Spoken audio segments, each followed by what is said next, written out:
It's such a good point, though. I don't think anybody ever talks about when they were like creating the sport and pioneering these like legendary women fights and women coming up in the UFC.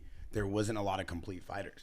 So like you talked about this too, when you were coming up in the game, there wasn't a guy you could go to that knew jiu-jitsu and had really good kickboxing, and then you could kind of get a complete look. So it's so crazy to even think about that. I never even put two and two together to find someone who has really good striking and judo. I mean, we're at least a decade, if not more, behind men's MMA when women started doing this. You know, so from the evolution of that standpoint, you know, when these elite women start having kids that have elite, you know, females like daughters that are doing this sport since at a young age, it's like that's normal for men. They've been doing that forever. Wrestling's always been a man's sport. Kickboxing has always been a man's sport, but it's like just recently women have started doing this. So I mean, I even think the evolution over time will produce better females. So I don't think it's you know, women can produce the power, like they can knock each other out for sure, but it just takes time, I think, to develop that skill set. Most of the women in my generation were not starting that stuff until they were, I mean, some of these women didn't even start fighting until they were in their 20s, like not even a day, nothing, zero background. Like Juliana Pena, she walked into the gym because she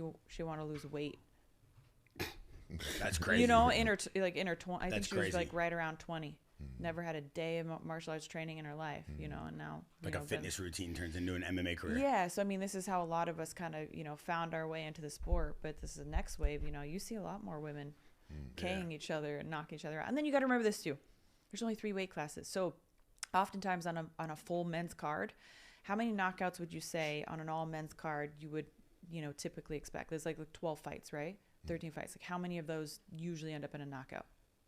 You get like at least what 4, 5, right? Maybe like 2, 3.